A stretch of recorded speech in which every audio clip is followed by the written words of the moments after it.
When do you begin mapping out next year, and how detailed does your plan go? Eleanor Roosevelt said, "It takes as much energy to wish as it does to plan."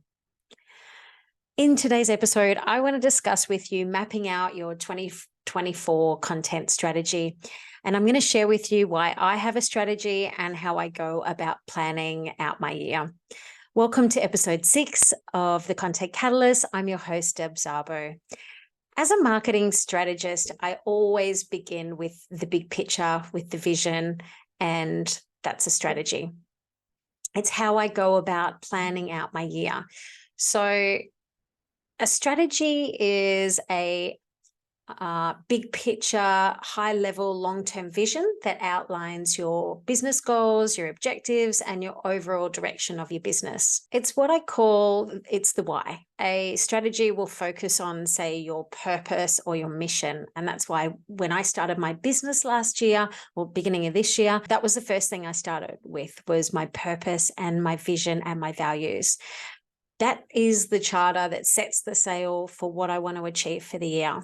So at the beginning of the year, actually it was Boxing Day, I sat down last year and I had started to map out previously, but to me, Boxing Day allowed me a free day with no one around to just really sit down and plan out what I wanted this year to look like. So I got out my calendar planner and then I started to put in the dates of what mattered the most to me. So I started with school holidays for my son.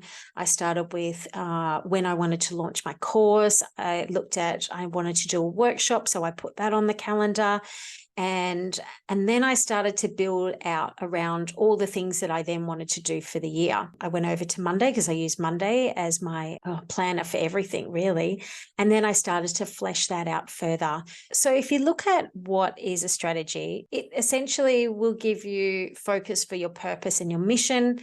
It is adaptable and it can evolve with changing circumstances and market conditions. So if you think about like 2020 of how we had to pivot, that's a really good example of we had to then change our strategy. A plan, however, it's the actionable steps and tasks that you need to achieve the objectives in the strategy.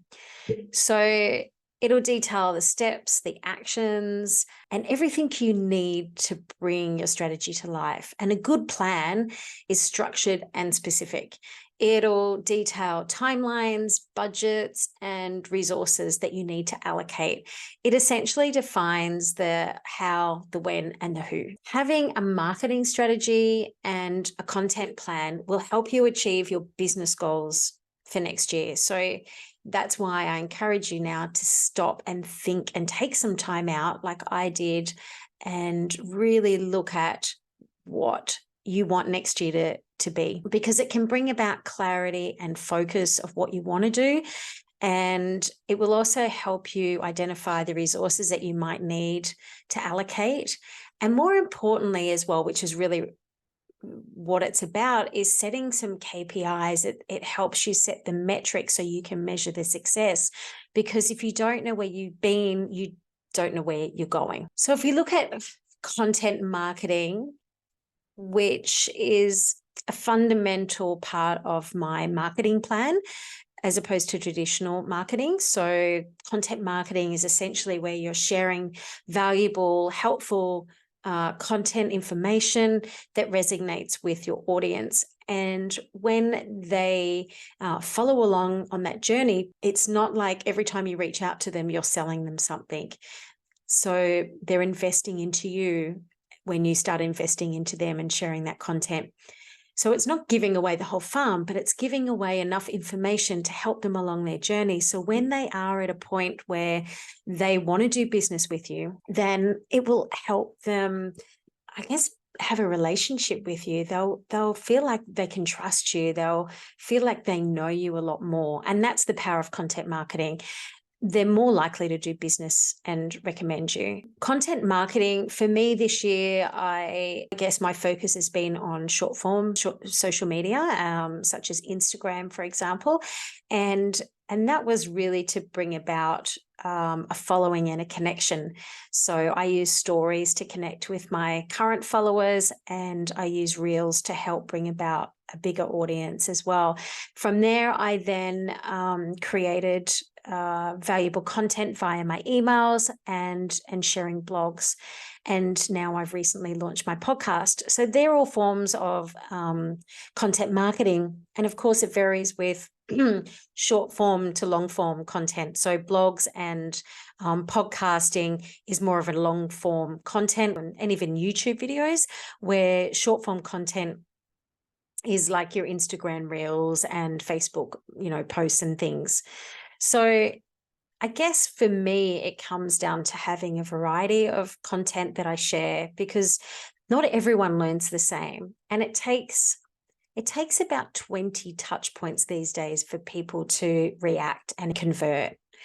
So it used to be about 4, like working in traditional media and radio years ago, you needed a frequency of 4 of your message to make an impact for conversion.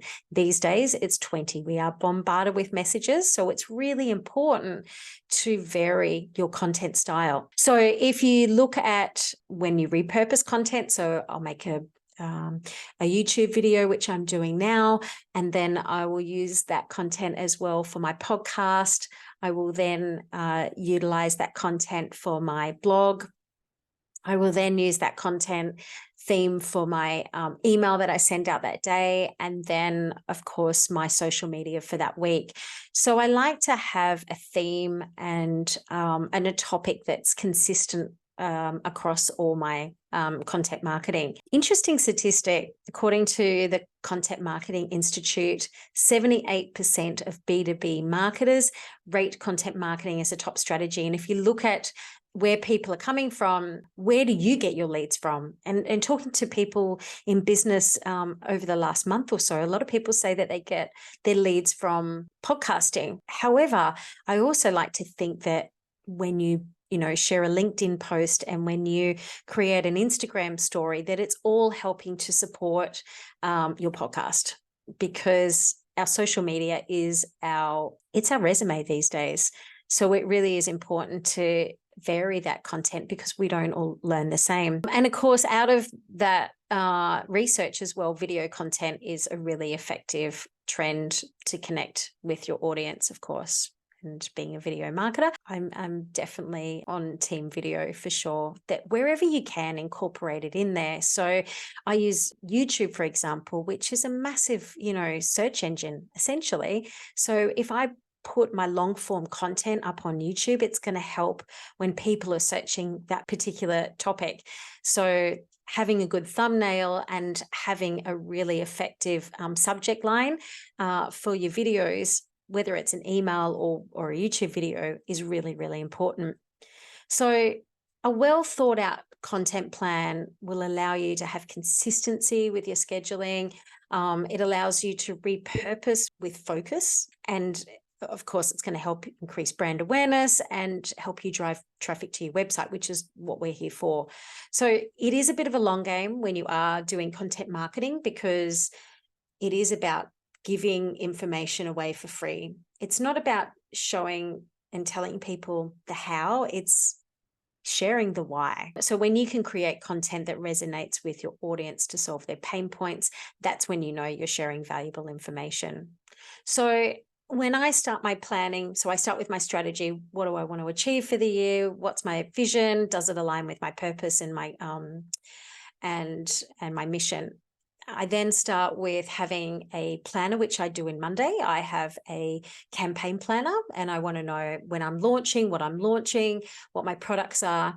And then I look at those launch dates, and then I would build in the events around that as well. So if it's an offsite event, whether it's a workshop or a webinar or a product release, and then I have a content plan, which I align all of my content around my campaigns and my events. So Consider your monthly content based around your campaigns and events, but also consider your the holidays, the season.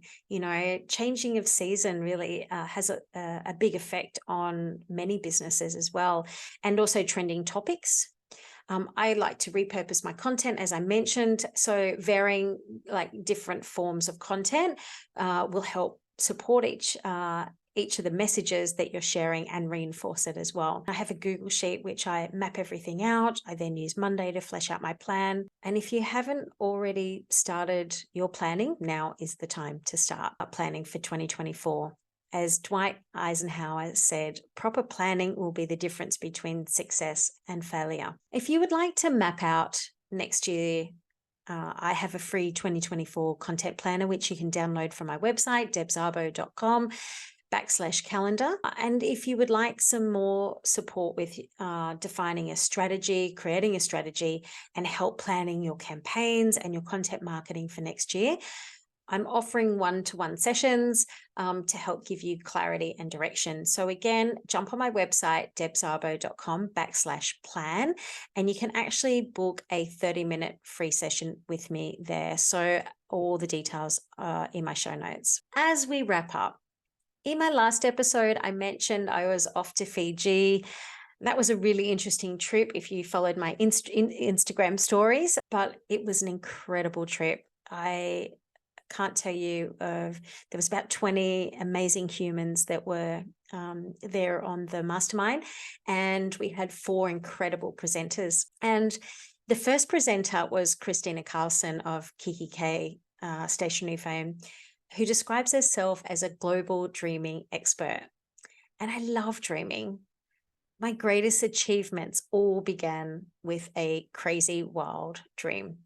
So I loved her session, which talked about how big can we dream. But what was so powerful was the following 3 presenters, which was all about how can we then take that dream and create actions and plans to bring these dreams to life.